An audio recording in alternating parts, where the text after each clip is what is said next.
Welcome to the Infinity Bros podcast, the only podcast that's perfectly balanced, as all things should be. My name is Isaac Edlin. I am your host tonight, and I have one other Infinity Bro with me. It is the tin hat and carrot distributor of the Infinity Bros universe, Mark Jones. I'm happy to be here. I got enough carrots to feed the rabbits who have fallen into the hole and keep them alive.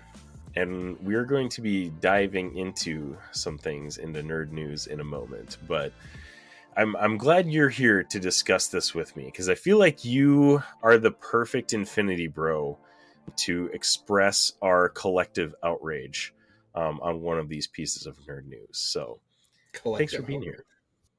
I feel like it's collective. We'll see when we get there. We'll see how it goes. But anyways, how are you doing today, Mark? What's going on with you? God, nothing much. Work's still the same. Family life's still the same. We're expecting a new baby come beginning of March. Now the world knows. Babies look so far healthy. We hope that continues. Absolutely. But yeah, it's just pretty normal. So with my job, I run elections or help run elections for the city. So I just got done with that last week, and those are... it's just state primary in Minnesota, and so now the general election will be just suck. If I could take one thing away from my duties on my job is running elections. When the big elections come up, do you have to participate and help facilitate all that stuff as well?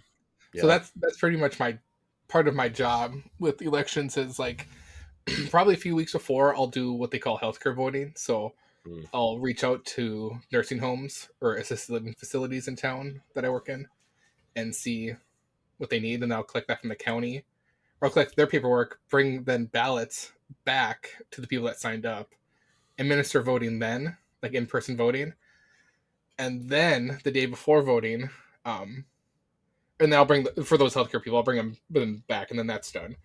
And then for actual voting, I have to set up the day before. I also have to corral probably 10, 12 people to help with the election. And then I'm there for 17 hours in the day. Oh gosh, that sounds awful. And at the end, we have to make sure all our machines all counted right, all the ballots are right, and then we have to bring them to the county, and then I have to wait for the county to let me go in case there's a mistake or some questions. Yeah. Oh my gosh, fun stuff. That sounds awful. And that's just the tippy top of stuff that could happen, but well, it's not fun. I'm happy to say that I don't have anything to do with that. So it's just go in, do my civic duty, and leave. I do find it wild. Sounds pretty rigorous. It kind of is, but also, with the state primaries, it's pretty slow. I think we had we have 1,900 registered voters. Only 140 showed up. But in the last 2020 presidential election, they had over 1,000. So we're gonna have quite a bit of people. So I can just imagine you sitting there hand collecting votes. Just luckily we're big enough. Every single one of those where we have a voting box. So you can slide the ballot in and it counts it. So nice. So when you're counting everything, do you have to do that by hand, or you just run it through the machine? No, we have to do that. So we have to count by hand and match it up to what we have. Oh gosh. Well, good luck with that, Mark. Hopefully that doesn't add too much stress to your plate, and you can keep continuing to appear in the Infinity Bros podcast this fall. Yeah. I couldn't imagine anything I could do to not be here. I think nothing could keep you away. Nothing could keep you away, except for election, I guess. Except for election, maybe. On election day. If you were hey, we're going to record Tuesday, November 5th, might be a little tough for you to show up. We'll see. Maybe we'll do a special election day. You'll do it live. We'll do it live. Mark will be at the polls. He'll be polling people what we think about film and TV shows and stuff like that as well. Just and throw that on. Who you're voting for president? What do you think about? What do you think about Deadpool and Wolverine? Do you want more of that? Yeah, we'll call it an exit poll as people are leaving after they vote. What do you think about what do you think about Miss Doctor Doom being cast by Robert Downey Jr.?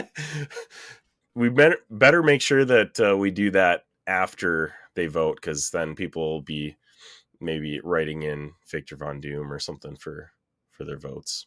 It'd be a waste of a vote. Yeah.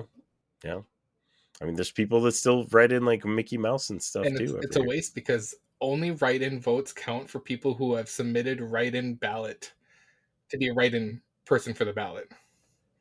So when you write a random name, it means nothing. You're not doing a civic duty. Just FYI, everyone listening. Could we actually truly register Victor Von Doom for a write-in? No, it would have to be a real person, but you could fill out paperwork for Isaac to be a write-in candidate for president of the United States, but probably just Minnesota, and you pay like $500 for it. So yeah, so you'd be an official write-in, but just in Minnesota. I wonder if that could garner some views on the Infinity Bros. What if we make an Infinity Bros party? See, so you could do that. It'd probably be cheaper to do like a state representative. So like you run for your district as Infinity Bros Reform Party. Infinity Bros Party. All right. Well, that'll be in the works. Stay tuned for one of the Infinity Bros running. Stay tuned, listeners. If you haven't heard the Infinity Bros before, we're a group of 6 guys. Mark and I, obviously 2 of them. We talk about pop culture, film, TV shows, video games, all the things that we love to just chat about on a daily basis. And then we do it here, bring it to your ear holes. Today, we're going to be talking about The Boys. This finale happened a long time ago, but we just have been busy and talking about Deadpool and Wolverine and Marvel Hall H studio presentation. A lot of stuff that we've been talking about the last couple weeks. So finally getting caught up on some of our summer TV reviews. And then we're going to do some nerd news. And we're going to do that first to lead off the episode. We do have a special rating system that I will place right here. Here on the Infinity Bros podcast, everything is ranked from a 0 to 6 point scale. 0 meaning horrible, and 6 meaning absolutely excellent.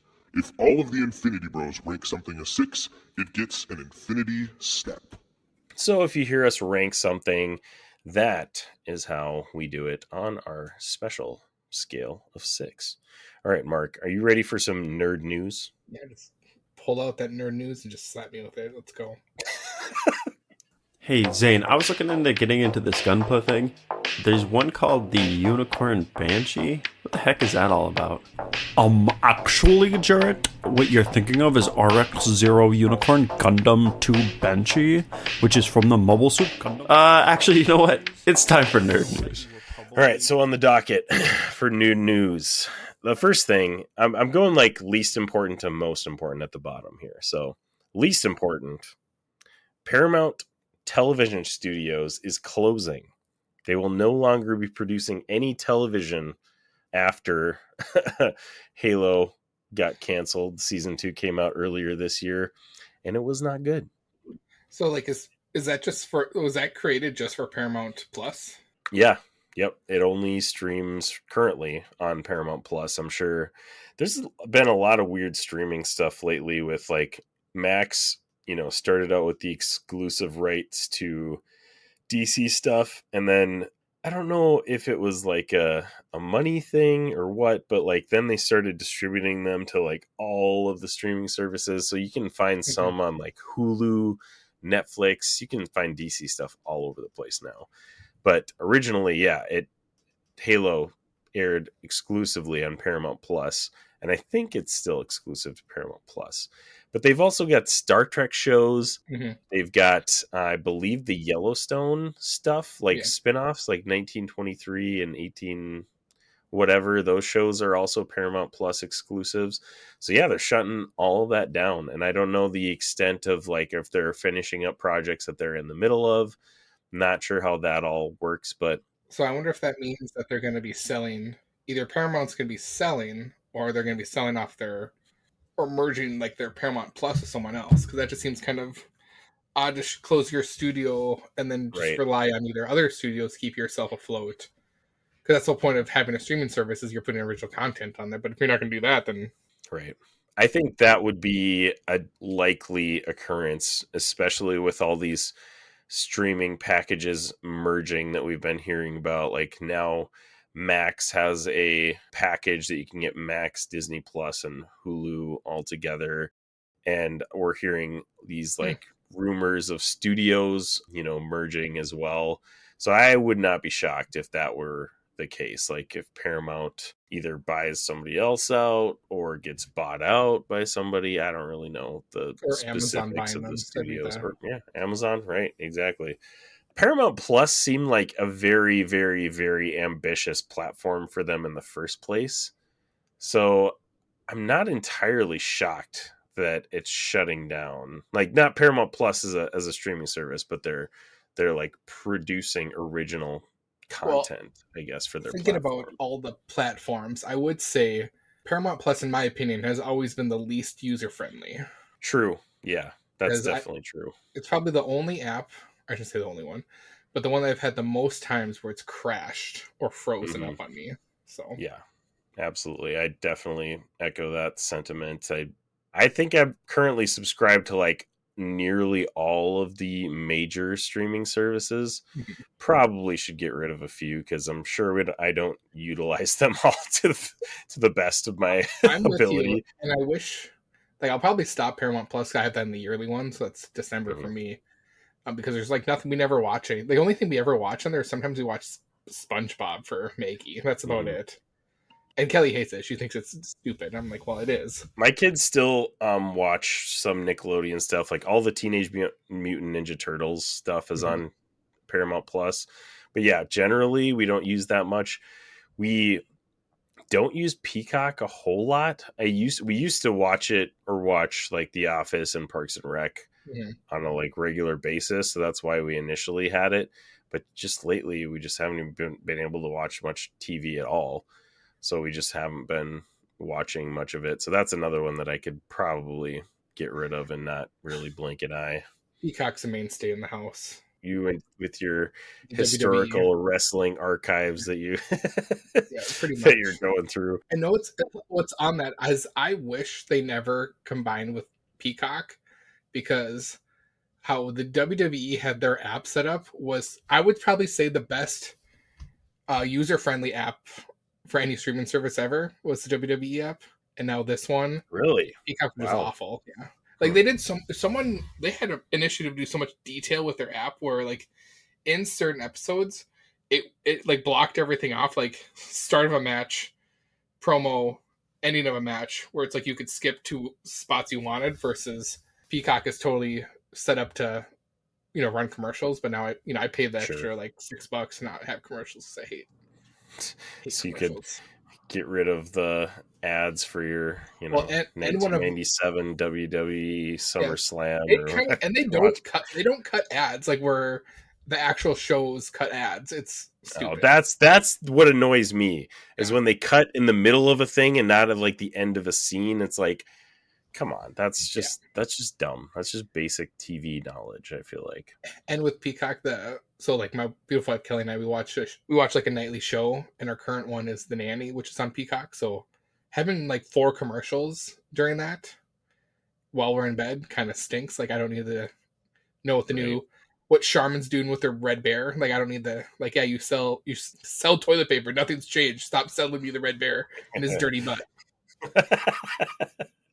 Yeah, that's it's not something that you really want to be interrupted by during your show for sure. But that's some interesting news. I again, like I said, I don't think it's entirely surprising necessarily because I don't know how profitable Paramount Plus is as a platform, but certainly their original shows don't really seem to be huge draws. They tried really hard, I think, to sell on the Nickelodeon and the Star Trek stuff. And just think about the Super Bowl ads they had this last year, to then all of a sudden 9 months later you're shutting it down. Yeah, true.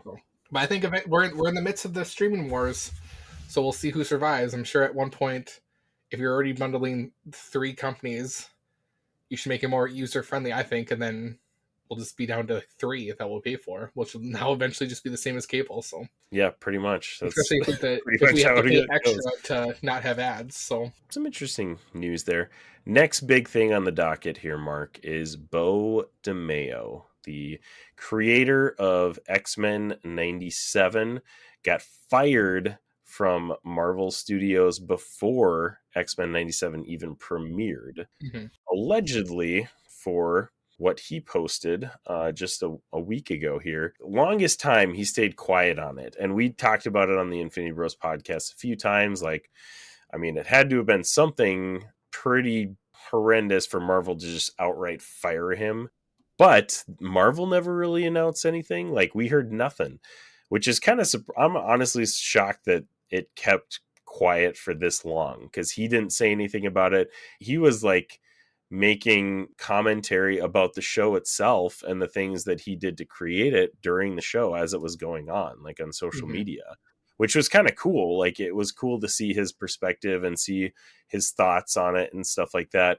But then just about a week ago, he posted on social media that he was fired in response to a Instagram post that he made, which, going back to that post, was actually made in June during Pride Month. And then he was actually fired in March. So the story just kind of didn't really add up. And then Marvel clapped back and basically were like, yeah, there was a lot of other things going on. They basically said that he was sending nudes to interns and in poses that he wanted to give them, quote unquote, inspiration for animation and stuff like that. So like Disney Marvel wasn't going to do a damn thing to out him, but the moment he's like, hey, they fired me over an Instagram post made it sure like, seems like it, because Disney like, didn't say we did not do that. Literally we did not fired say you anything because you were sexually harassing interns. Yeah. Okay, so this is all alleged details. Disney obviously has not shared anything. Bo DeMeo obviously has not shared any of this, but alleged details. Sent nudes of himself in sexually suggestive hero poses to young male staffers on the project, saying they could use it as quote-unquote inspiration. Persisted after being asked to stop sending said pictures. Groped an assistant multiple times, and was emotionally and physically abusive to other staffers on the project as well. So it sounds like there was plenty of issues, enough to fire him. And like you said, Disney was totally fine with just firing him and letting it be until he posted this on social media. And now all this stuff is coming out, and it's like, oh boy, okay. So it seems so weird that we live in a society where like we don't have any like physical altercations in a situation like that, where it's just like, and maybe it's also probably the environment in that work where it's like you don't want to like punch a dude who's your boss, but it's like, dude, in that situation, that dude's not like not like DeMeo would find me attractive at all, but like I'm knocking that dude out. Like I'm getting like a blood fight with him. Yeah, like bro, cut, like especially if he did it twice, where he's asked once to stop. Yeah. And we don't know the whole aspect of like, was this like goofing around? Was like everyone doing it in the office and then he took it too far type of thing? Like that's also a scenario, but right. And this is all alleged. We don't know any details. Nobody has confirmed any of this stuff. Where there's smoke, there's fire. Oh yeah, absolutely. And we've been already talking about, he got fired before the show even premiered. So like, you got to know that something was pretty bad if that's the case. So yeah, it's just fascinating to me that Disney was fine with just letting that be, and then he had to say something on social media, and so now all this stuff is just magically coming out. Like, did it just like come out like as alleged from Disney, like someone asking Disney, or did like someone? There was a couple articles, one from the streamer specifically, that kind of had these alleged details. They didn't name a source, but there was also Jeff Schneider, who is a Marvel insider, like scooper type guy, which like he knows people who hear things. Yeah, he knows people on the inside of Marvel, and there's a lot of times where those scooper people are just flat out wrong. But like you said, where there's smoke, there's fire. And like, why lie about that? Yeah, Like, why lie it's one about thing to that? be like, And with him, RDJ isn't Doctor Doom. yeah, That's a lie. exactly. It was very interesting. Bo DeMayo posted that on socials, the basically picture that he posted back in June. Give an And then example he of it. posted something to the effect of, the truth will be revealed. The truth, And I wow. don't think that's the truth that he wanted to be revealed that is coming out, but it is now. So for finding out things about Bo DeMayo that we probably didn't need to know, that could have been left under the rug if he had just not said anything. But here we are. I believe that he also wrote season 2 of X-Men 97, so it will be interesting to see It's how wild. they Like, I'm handle like, all that. if what's rumors are true, it's deplorable. But it's like, I want his season 2. Season 1 was great. So like, Yeah, dude. I'm sorry for anyone that was affected negatively in this, but like, right. he did a good job. But it's too bad he Yeah. might be a scumbag. Yeah, exactly. And he's fired now, so he's not contributing to the project anymore. Yeah. So if they use his script and it's good, then so be it. I think they even said something about after firing him, I don't know if it's a contract thing, but they don't need to credit him for using what he had written for season 2. Oh, sure. I think I heard something about that, but that's, again, all hearsay, not confirmed type stuff. So we'll see. We'll see what happens. Next big thing of nerd news. This is the thing that I think we're going to talk about the most, Mark. Is this the collective, like we all agree thing? Yes, this is the thing that I was talking about. Acolyte season 2 canceled. Confirmed by Disney and Lucasfilm. They are not producing season 2 of The Acolyte, which Acolyte was pretty controversial in terms of just the show itself, like being good, not good. There's so many people online still continuing to arguing about the content of this show. But the thing is, even if it's not good, this is just my personal thoughts on it. Even if it's not good, it raised a ton of questions that needed to be answered in a season 2. And now we're not even getting that season 2. Right. So what were your initial thoughts on Acolyte season 2 being canceled? Well, I'm actually shocked it's canceled for how much they shoved down our throats, how it was the most watched thing on Disney Plus. But yeah, honestly, it's like they shot themselves in the foot by basically, like, I just don't get this with Disney and Star Wars. Like, why be different than what the fan base wants? Because like, you can still tell a good, and that's the other thing, they did not tell a good story here, and like, the writing was bad, the exposition was bad, and yeah, there are pieces in there that were good, but overall it just didn't hit the mark. So it's like, so I'm just more surprised they actually did cancel it, but that's probably telling them how much money they spent on it to not want to run it back one more time. Yeah, they spent, I believe it was around $20 million per episode, which doesn't seem like it. Yeah, right. It was kind of difficult to see where they spent that money. I mean, obviously you had laundered that money. It's probably being laundered to somebody. Yep, something all illegal right, is happening. Here we go. We're diving into the rabbit holes. When you go down the rabbit hole of film and TV and their expenses, and you're like, where the hell does that money go? It really starts raising questions. Like, where is some of that money going? It gets to me is like these movies that they're making for 250 to 300 million. Yep. And then you get like Godzilla -1, which the budget was 15 million for, and it looks just as good as those $250 million movies. It's like, where does this money go? But there with Godzilla -1, we're using, I'm assuming that 15 million is converted to yen to American dollars, because if you're going to be making something in a different country, that could be lower expenses. That's probably true. Yeah, but I mean, it was 15 million like American dollars was their budget. But like in like the big budget movies here in America, how much are like the executive producers, directors, and making where it's like they're really, how exorbitant is that compared to other countries with big movies? Well, exactly. And we talked about in our Hall H episode, I mean, Robert Downey Jr., when he comes back for Secret Wars and the other Doomsday, I mean, he's going to be making like 50 million per movie. Like that's a huge chunk of that budget. That's like a fifth of their production budget. I'm guessing. Wild. I wonder if it's per movie or it's It or might is be split between them, but that's the either thing. way, Maybe that's it's for the still whole project. So I'm guessing they're probably going to go into that. They're probably going to right. film that back to back. So really, it is one movie in a sense that they're filming. True. Yeah. But I wouldn't be surprised if that movie ends, or those two movies together end up being over $500 million, like in budget. But right.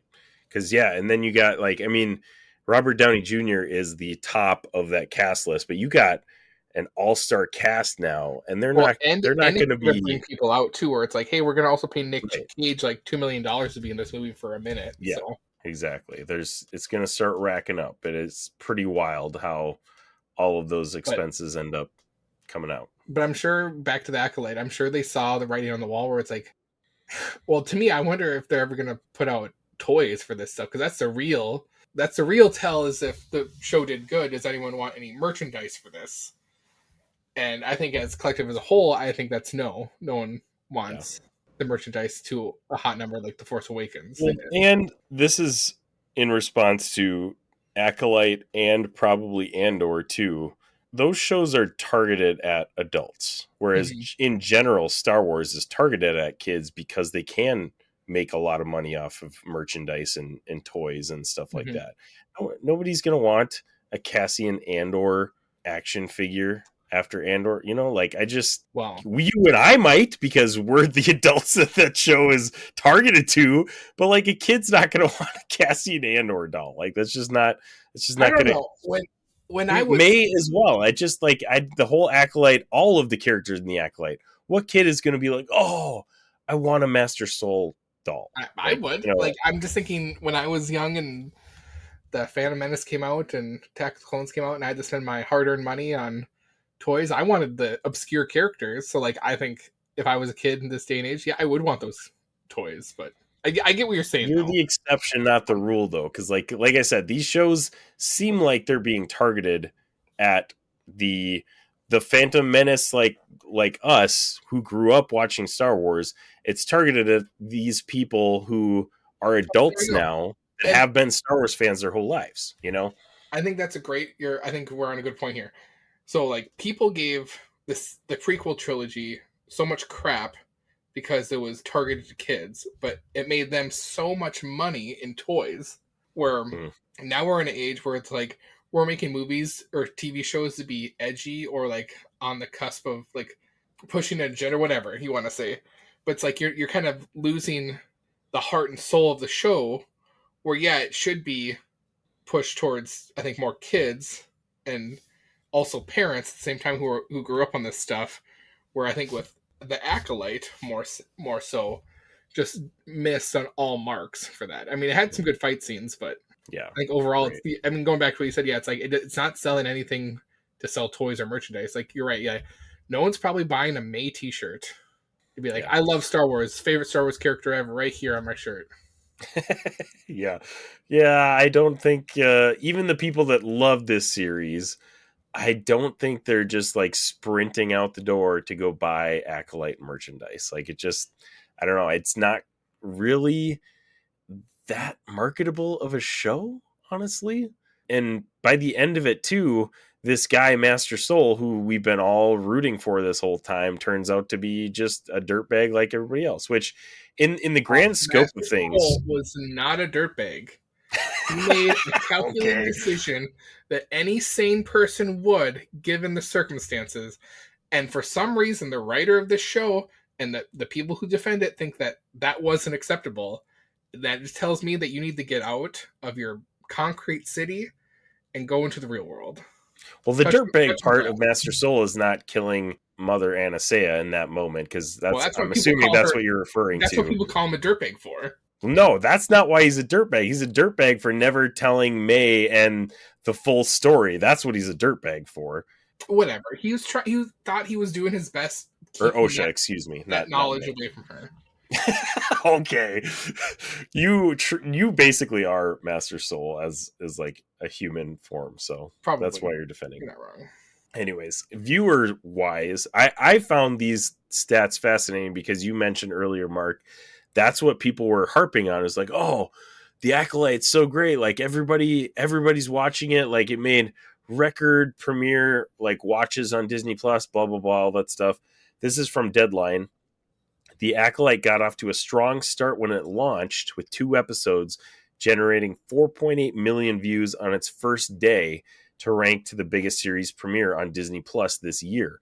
The tally rose to 11.1 million views globally after 5 days of streaming. This made its debut on Nielsen's top 10 charts in its premiere week at number 7, which is not bad for, a show just in general. Climbed to number 6 the following week. But it could not sustain the momentum, dropping out of the top 10 in week 3, literally 1 week after the 2-episode premiere. And it did not come back onto the top 10 list until the final episode.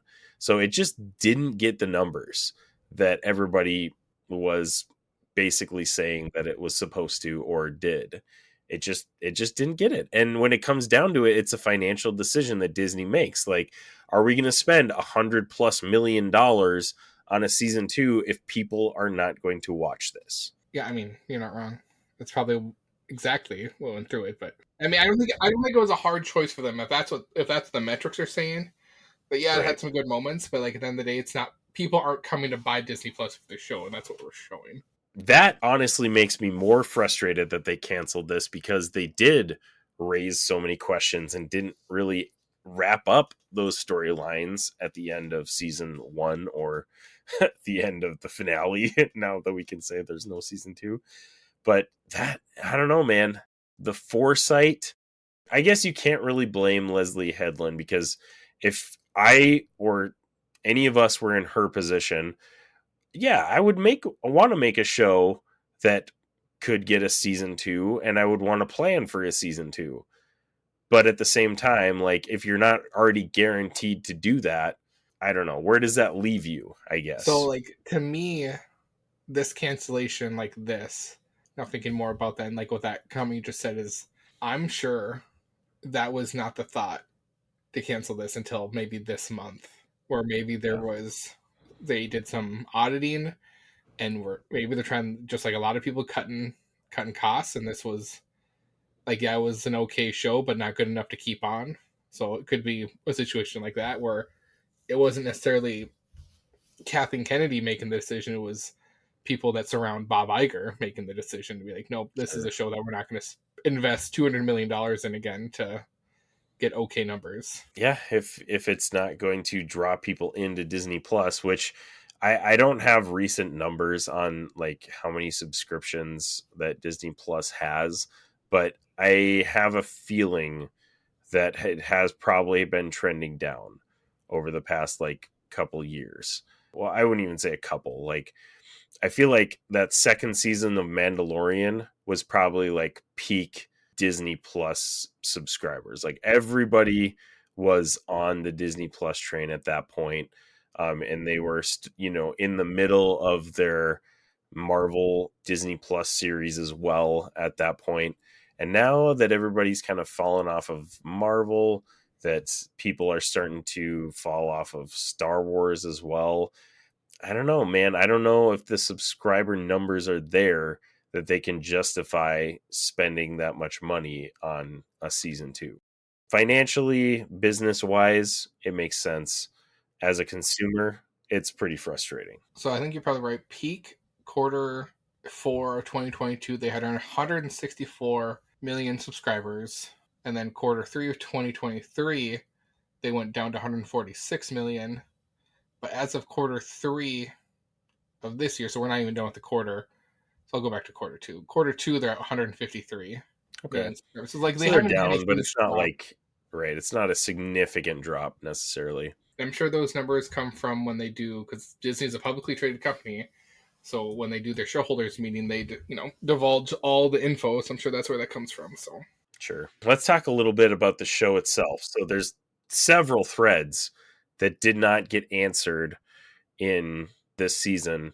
Most prominently, I feel like, to me, is we get a 1.5 second shot of Pelagius, and that's it. We're just never going to get anything more on him. And this show anyways. Like, how could you just leave that hanging? That's Probably pretty frustrating, easy man. when it comes from the top that, it's all about the dollar bill at the end of the day. I'm sure, like we already mentioned, Leslie Headland, like if we were in her position, we'd probably be doing roughly the same thing. But I wonder if she was told prior to the reception of this series that they were going to go ahead and do a season 2, because it seems like she already had it in the plans to do a season 2 and more, obviously. Well, and that's another thing. Like, this is where I think it might come full circle, that it might not actually be the show's fault that this was a decision up high. Like, it didn't matter. Right. I mean, like, the only thing that would have saved it if it was like a major success and like everyone loved it, where like maybe it was just totally out of their control and it didn't matter. Because if it was purely on what's her name's back to like, oh, they didn't like what she did, they could have just replaced her and done a season 2 without her. Right. But I think there was enough just general outrage at the show, not necessarily at her, that they were just like, you know what? Let's just pull the plug. Let's just be done with it. And I feel like there's such different vibes when you go back to Andor, which has a similar budget per episode as and more episodes Acolyte, too. and more episodes. Yeah, exactly.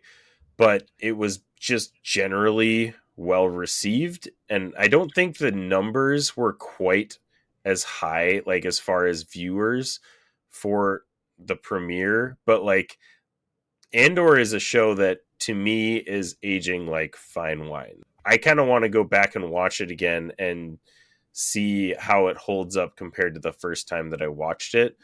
Because every time I look back at Andor, I'm like, man, that was so good. Like, those moments were just so powerful and so cool. It makes me want to go back and rewatch it. Well, I think with Andor, where I think that's so good, it's the trifecta. It has good acting, good writing, and I think it probably just timing wise, where it just came out at the right time where people are watching. Sure. Like when that came out, that was still probably like, we're kind of just still kind of getting over COVID versus, because that would have been like what, 21, 22, so maybe even still in the heart of COVID. Yeah, right. I would say if we're going to go on like on this kind of little tangent, I would like to know in an alternate universe, if that like video of Leslie Hayland and then the actress who plays May and Osha doesn't come out, where they're like, if they weren't so upfront about, they were like flippant is I guess the word that I would describe about like just like Star Wars in general. They're like, oh yeah, well, people get mad about it, I don't care. Like kind of like they're not caring about the lore or the history of it, and kind of just like poo-pooing some stuff and then like, and granted, yes, Star Wars fans are the worst type of fans out there, I'll give you that, and they're predominantly probably men, probably white men, and they don't like certain things.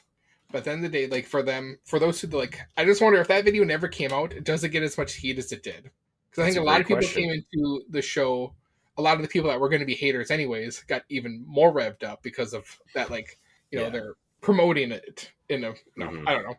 And maybe that was all actually maybe they're trying to hook, line, and sinker a new audience and a new group of people, and it just didn't work. But right. And I think you're going on something that is kind of an important thing to talk about too, is like you had mentioned previously that there is probably an element of these shows are marketed more for adults, and because of that, or in the way that they're marketed toward adults, is that they have some sort of agenda, which is not always a bad thing. It's not always a bad thing to have an agenda in a movie or a TV series or whatever.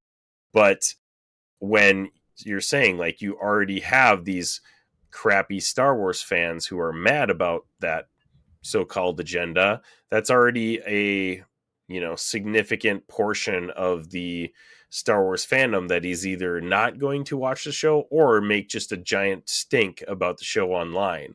So, and that's already happening with every single Star Wars project at this point. Like that's right. That's not just an Acolyte thing. That's the only one that's sacred, I guess. Yeah, right, exactly.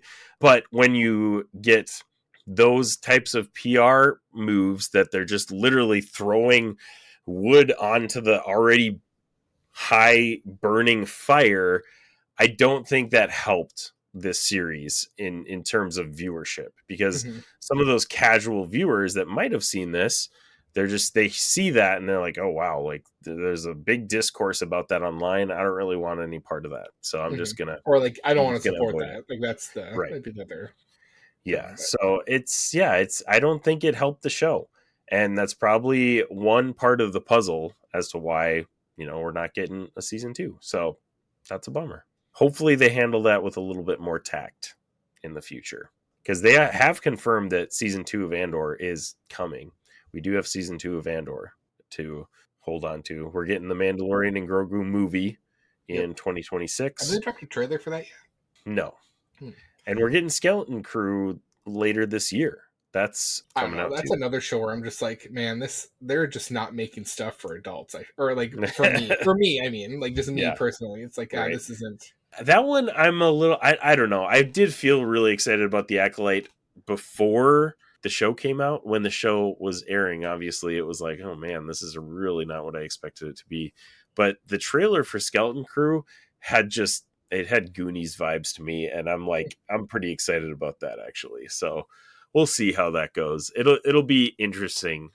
I mean, I'll still watch it. Like, I'm still gonna watch it and like probably still love bits and pieces of it. But like, yeah, I saw that trailer. I'm like, oh man, am I getting old? Because like, damn, it does not look entertaining to me to the full like what I was hoping for, like my expectations. Right. But maybe like maybe it'll come out and Maggie will love it. I don't know. We'll see. Yeah, you never know. I mean, at some point, our kids are going to see something Star Wars, Star Trek, or other IPs even Star Wars or Star Trek. Just Star Wars or Star Trek. They're going to see something new that is made that we don't like, that they're probably going to like and grab onto that. No. Impossible. No. And then we're going to look at them and be like, hey, that's okay. Good for you. Actually, you know what? Great example of that is Miles Morales. To my kids, Miles Morales is Spider-Man. And he obviously is Spider-Man. But like when I think Spider-Man, I think Peter Parker, because that's just what I grew up with. But to them, Miles Morales is Spider-Man. Who's your Green Lantern? Ooh, that's a good question. Mine's Jon Stewart. Yeah, Jon Stewart. I didn't know. I didn't know Green Lantern was white until I was like a teenager. Yeah. And I was just like, that's dumb. I think I started reading comics generally about the same time I started watching those shows. So to me, Hal Jordan and Jon Stewart are kind of interchangeable. Sure. For Green Lantern. And I never read like any Green Lantern comic books growing up. So like that's where it's like it just shocked me when I learned that Hal Jordan was like the OG Green Lantern. Like, F that's this. Funny. Because Jon Stewart is awesome in that show. I grew up on the Justice League the animated series. It's like, yeah, exactly. That was my Jon Stewart. Yeah. Or my But yeah, that's just like there are going to be Star Wars characters that come out and shows that come out that we're probably not going to like, but our kids are probably going to like them. Okay, thinking about that. That was the Phantom Menace, like the prequel trilogy for us. We love those movies. Like the older generation hated, like they like dog crapped on those. Yeah, movies. They hated those movies, but we loved them. They're for us. You know. I know. Having said all this, we did watch. I don't remember what it's called, but it's on Disney Plus. It's a Star Wars show where it's like the 3D. It's made for kids. I don't know if it's called Resistance, where they're like. Yeah, there is one that is Resistance. It's a weird art style. And I'm like, this, like, as an adult, I was like, this is crap. This is blasphemy to the lore. Like, making, like... Dude, I watched a couple episodes of Resistance and thought that exact same thing. I was like, this show is garbage. I'm not watching this. That's a stepping stone to get kids in the Star Wars. It's, it's a kid's shit. It's basically like Cocomelon, but Star Wars. Well, and the most recent one is the Young Jedi Adventures. Okay. We've watched a couple episodes of those. And it is it's like the equivalent of like Spidey and His Amazing Friends. Like it's for little kids. Yes. Like little kids. And maybe that's a show I watch because that's what reminds me. That's what the animation's like, the Spider-Man one. Yeah. Right. Yeah. It probably is the one. But that like, and it's not great, but like it's made definitely for little kids. So like there's still parts of it that I'm like, that's kind of cool and kind of enjoyable and all that stuff. But we're not the target demographic, Mark. I just wish they would start targeting us for the demographic. Maybe that's what they tried to do with the Acolyte. They just didn't successfully do it. Anyways, no more season 2 for the Acolyte. So there you go. That's our nerd news for today. All right, Mark, are you ready to dive into The Boys? The boys. Yeah. Let's dip in there. Just a little bit, just a tip. All right, here's your official spoiler warning for season 4 of The Boys. This is Prepare yourself. an Infinity Bros Prepare yourself. spoiler warning. All right, Mark. See, The Boys finale happened like probably a month ago now. So I mentioned on the Patreon, we're not going to dive too deep into the storylines and the characters and all that stuff, but I'm going to just ask some general questions, like what did you like about the season? What didn't you like? What were your favorite parts, favorite episodes? Let's start out with, what did you like about season 4 of The Boys? That's actually, like, I can't think off the top of my head, like, not saying that there isn't one. One thing I do appreciate with The Boys, just in general, this probably isn't indicative of just season 4, is how grotesque they make stuff.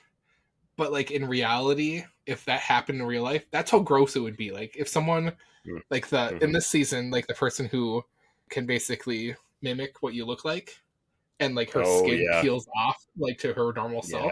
Like, yeah, that's probably how it really would look in this world. True. I really liked the introduction of Firecracker. I thought that was a good political commentary and social satire in a sense. That's what I really enjoyed this season, is how they really dove into that this season, right? Yeah. Like, they've always had that for the previous 3 seasons, but they really focused on, like, the right versus left, like, political, commentary, satire in this season, which I don't know, there was good parts and kind of like negatives to it, I guess. But what did you like about that? The, like, propaganda aspect of it, and just shilling to the point where it's like, yeah, they can really sell a negative story in a light, where it's like that literally happens in our climate of political atmosphere and just politics in general, where so it's wild, and it just makes you think, where it's like some of this stuff has to happen in real life. Yeah, there were multiple times during this season when it was running where I would see, like, an article or a headline on Twitter, and I would be like, that's something straight out of The Boys. Like, that's something I would see in The Boys right now. Like, it's funny, they do play up the satire, but at the same time, it's like they are spot on with the themes of their satire, in the sense that, like, you see actual satire sites, they, like, throw something up there and it's just stupid, it's satire. That's just, they play it all up. And I'm like, that's something that I would see in The Boys. There you go. And then there's sometimes that there are real articles that I see and I'm like, oh my gosh, like, I can't believe this is happening. This sounds like something that I would hear on on The Boys. But yeah, it's wild to see the parallels to real life. And you got the Homelander side and the Starlighters, and they literally multiple times during the season have a stage or whatever, and they have, like, gates separating, and Starlight's on one side and Homelander's on the other, and it's just like they play up that political satire to the max this season. Well, and another thing, I think was pretty weird and probably could say grotesque episode was the one where they're conspiring with other, like, leaders or, like, people who have money in the nation to, like, kill the president basically and, like, take over everything. And with all that, like, the Tech Knight, who's, like, the super rich superhero, of course has, like, some weird sex dungeon. Sex slave, that was a weird about it. That's probably like real. That's probably like real life. There probably is some high up person who has that's his same setup somewhere and has parties, and everyone goes down and does weird, grotesque things to some unknowing victim. Like, that's real. Like, that's So that was. I mean, you're not wrong, but at the same time, that they do this stuff for shock value. Like, that's what the show 100%. Is. Like the part where Huey's strapped up, and it's like, I'll just cut a hole, and what he's doing. It's like, okay. Okay. That's another one where, like, the thing that Tech Knight didn't want his money to go to was Black Yeah. Lives Matter. Like, That was hilarious. like, this dude, like is gonna get killed, and he's like, no, you can give my money to anywhere else, but just not them. It's just like, like Oh playing gosh. into, like, the white supremacy, like, of it all, Right. where it's just like, Yeah. of clearly what that character is all about. Yeah. Another thing, it's like, I didn't like Huey's storyline in this show. Yeah, I feel it like was kinda his funky like this character season. growth really didn't happen much. He's still like a wimp. It's like, you'd think after all these years, or I don't know how long it's, what you could say from season 1 to now, where it's like you're still kind of like a timid, shy guy. Like, Yeah. or like the storyline with his dad and all that, where it's just like, I wish they would have just went the route where he, like, either just the V didn't work, or he actually got powers and he didn't turn crazy, but that's not the case. I agree with you. That was not my favorite storyline. Like, Jack Quaid is a great actor, and I think that's why they kind of tried to force a storyline like focused on him. And I don't know, it was fine. It just was probably my least favorite storyline. It just wasn't as interesting as everything else going on this season. One of my favorite parts of this season, though, was Jeffrey Dean Morgan as, what is his name, Kessler, I think, the guy in Joe the show. Kessler. They played it really well, where he seemed like this real guy through the first 3-4 episodes or whatever, and then you kind of start getting these little hints of like, hey, maybe he's actually Did you just notice in his this? head. When the butcher was the butcher, he had like gray hair, like he looked sick. But anytime he showed up, and this is before we knew, anytime he showed up and his hair was all black, that's when Joe Kessler was in control. That's my opinion. Interesting. Yeah. Okay, I did not notice that, but yeah, Mhm. that would be interesting to go back and Because, like, if Joe Kessler is like in control, that means his body's being healthy. right. Because that's True. what we kind of got through that, where it's like Joe Kessler's got to take over for Butcher's body not to die. So, well, and then all that leading up to the last episode, which wild, like, last 5 minutes of the finale, where Butcher just comes in, rips Victoria Newman in half, and I was like, whoa, okay. Like, she seemed like she was going to play a pretty important part in season 5, but I guess not. That was wild. Like, where he just kind of finally let him take over, because throughout the whole season he's kind of like fighting against it, like, this isn't the right way to do it, all that good stuff. And then he's just like, you know what, screw it, I'm just gonna let him do his thing. well, that's another thing too, where it's like, I'm really interested to see what they're doing for season 5, where if you're gonna have, because if all of them are just on their own and Butcher's the only one out there, like, what dystopian future are we gonna get in season 5? And, like, what is Homelander's plan with Soldier Boy? Like, you gonna unfreeze him, or is he gonna kill him? Yeah, I don't know. That was an interesting part of the finale. Like, I don't know really what. just expected like Soldier Boy to get broken out at some point, but like after Ryan went crazy and killed what's her name, I was like, oh yeah, now Ryan's probably gonna go rogue, and we probably will get that where it's Ryan and Homelander fighting, because it's the only person who's gonna be able to probably kill Homelander. Right, he'll be the only one that'll be able to kill him, basically. Yeah, I think that'll definitely happen. That actually, I think it's the episode before the finale where Ryan is like on the set of like that puppet show or whatever. Like Vought's Sesame Street. Vought's like literally feeding people propaganda with these puppets, the 7 puppets, and Ryan's just sitting there like, man, this sucks. Like, this is not the message I want to be associated with. This with. is not what I want to be a part of. And literally on live television, just like, no, this is wrong, stands up, walks out. Like, I don't know. I feel like I've been waiting for that moment for Ryan for a long time. So that was cool that we finally got that, like, after he's seen his dad do just messed up stuff. Yeah. And finally is like, okay, now I need to stand up and probably stand against my dad. The puppet scene was just the way to do it was just perfect. That was perfect boys fashion. Also perfect boys fashion. They have a couple episodes where they're on this like farm where Butcher sets up what's Newman's husband or whatever to make make the virus. And the V gets somehow injected into these farm animals, and you have like V'd up like chickens and lambs and cows and stuff all flying around and killing humans. And murderous, yeah. Just, oh my gosh, the one episode where they have the pack of sheep that are like vampire sheep that are flying around is just like, oh my gosh. The Boys every season has been able to just like ramp up the craziness and ramp up everything. And I feel like they ramped it up this season, but it wasn't as clean, I guess, as the previous seasons have been. This season seemed a little bit disjointed altogether, because like season 3, that Soldier Boy season was like, that was peak. Like that was such a good season.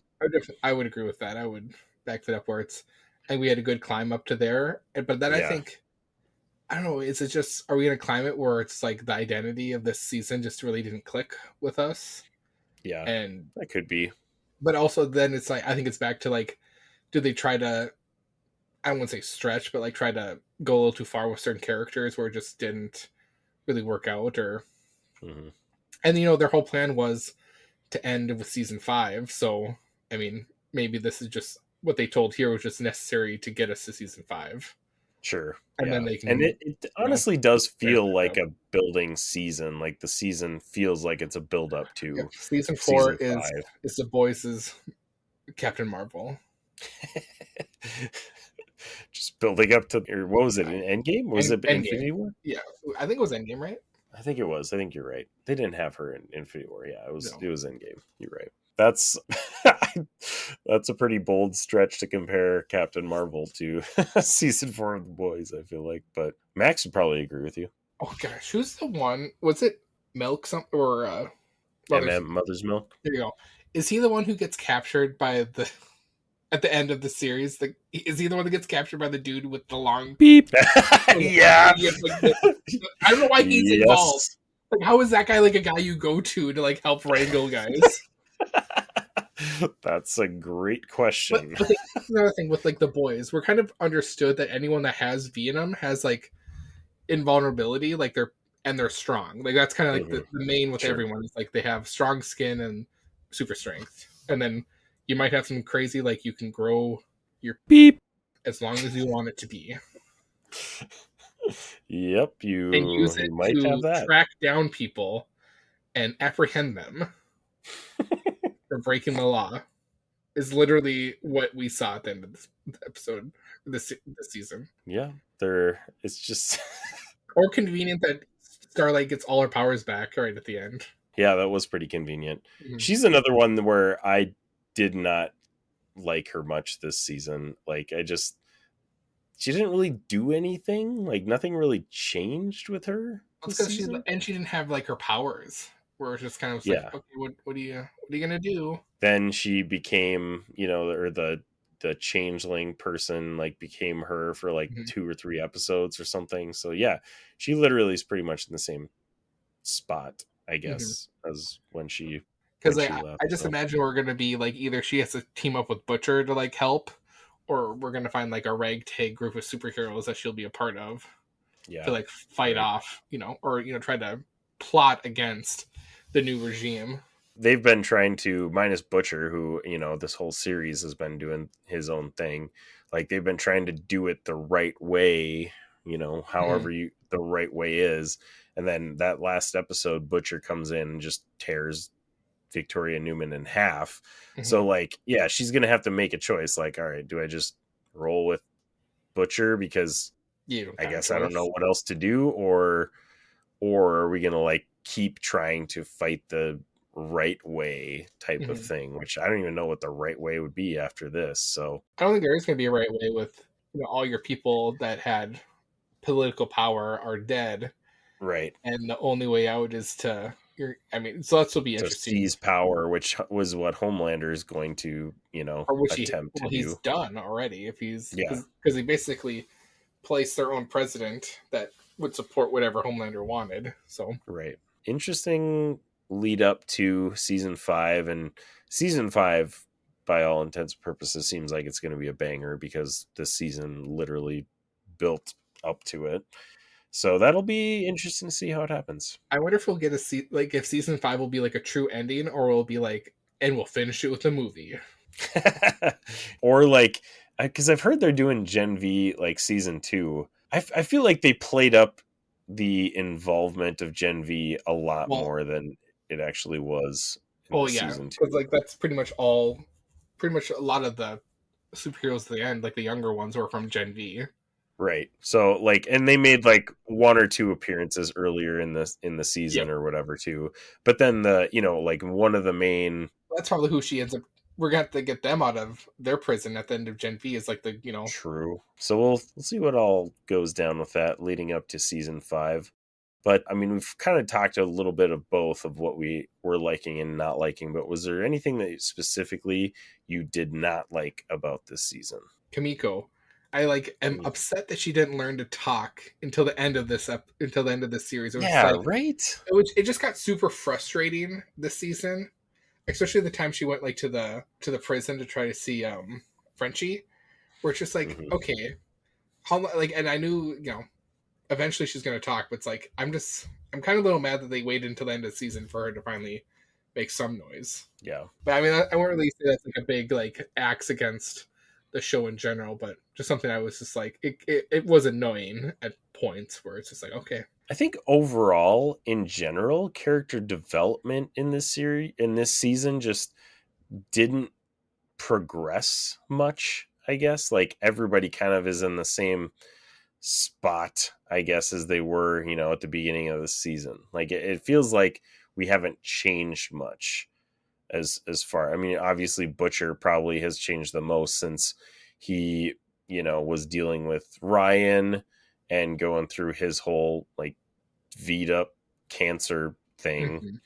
I don't know, I feel like most of the other characters have stayed pretty stagnant, I guess. I think the only 2 that like come to my mind that like actually had some character development would be A-Train. I feel like this season. And then Marvin's his name. Marvin's character, I think, had some. Yeah, MM. Yeah, had some more. I'd say that's about 2, and maybe you could throw in the Deep in that, but maybe. But maybe. I think you're kind of right. That one kind of seemed pretty like there wasn't. I wouldn't say stagnant, like just straight line. Like there was some, but like not enough plateaued to be like more so. And this I think goes back to like, well, season 4 needed us to get to 5, and that's where we'll. Get more broad. But one character that we haven't really mentioned yet is Sister Sage, and I think she's going to be an interesting character in season 5 because she kind of played out the way I thought she would, leading up to the finale. I mean, she's super smart. She basically finagled everything that happened this season, and then in the last episode comes out and like, yeah, I basically planned for all of this to happen, which is kind of cool, but also seems like maybe lazy writing, I guess, a little bit too.